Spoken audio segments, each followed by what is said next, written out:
Women sign up?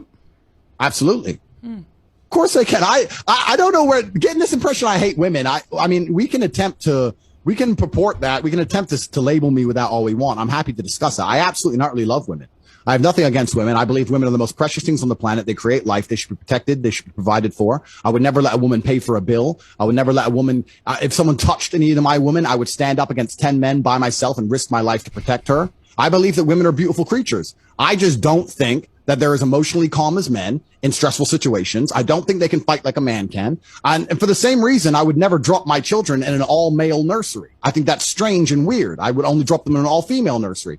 Women do certain things and men do certain things. And we live in a world now where the whole idea of the roles has been conflated to the fact where if I come along and say women are better with children and men are better at fighting, that I'm somehow fucking sexist when it's clearly true. There's nothing wrong with stating the facts. It's the truth. One of my most famous things people attack me for is their little quote is they say, you said depression isn't real. I said, if you take two people, one believes in ghosts and one doesn't, you put them both in haunted houses, and in the middle of the night, there's a bang.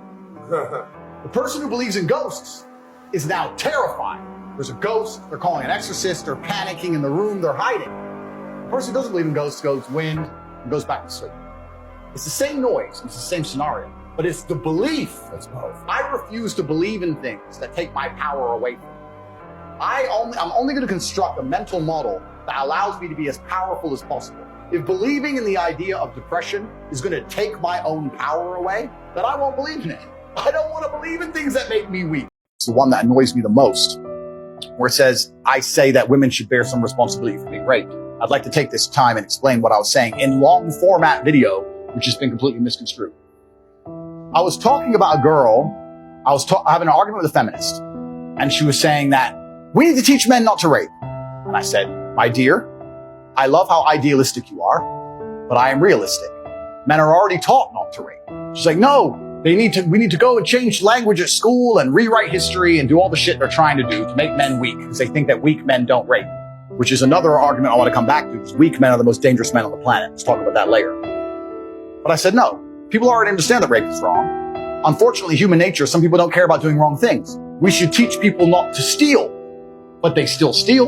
Would you agree that everyone says don't steal? The Bible says don't steal. The Quran says don't steal. Schools say don't steal. Everyone says don't steal. People still steal. So if I were to take $1 million in cash and walk down the street at night in the worst part of town holding it, to a degree, I would have some responsibility. When I got robbed, the police would come and say, why did you do that? People would say, Andrew, why did you do that? You have to protect yourself from things. You can't just rely on the ideological hope that other people in the world are going to be perfect and infallible, or that the law is going to prevent it. You have to say, no, I can't walk through the ghetto at 2 a.m. with $1 million in cash. I take personal responsibility. She agreed. I said, then by extension, would you agree that the smartest thing a woman can do to prevent rape is not to sit here on a podcast and try and change the way men think and talk about your bullshit, but to take some degree of personal responsibility and not put yourself in dangerous situations? I'm not saying that's going to prevent all rape. I'm not saying that rape is okay. Rapists should be executed. I'm not saying that every single woman who was ever assaulted could have prevented it. I'm not saying any of that. I'm saying the smartest thing a woman can do is say, this is dangerous. Going home with this guy I just met is dangerous. Walking through this area by myself is dangerous. Let me call a taxi. Let me call my brother. Let me go with my husband. Isn't that a more intelligent way to teach women to prevent themselves from being raped, as opposed to telling them you can do whatever you want, walk around in the middle of the night naked, it's no problem, men shouldn't rape, men are the problem. I said, what you're trying to do is illogical. What I'm trying to say will actually prevent rape. So what you're saying, when you're telling girls do whatever you want, men are the problem, you're convincing women to put themselves in situations where bad things might happen to them. Whereas I'm saying, listen, women and men, look after yourselves. I'm a full-grown man, 4-time kickboxing world champion. There's places I don't go alone. I came here with security. That's called being an intelligent adult. So this is what I was trying to say. I was trying to say women need to protect themselves and bear some responsibility to make sure they don't put themselves in situations where bad things can happen to them easily. I'd like to think that's a pretty logical point.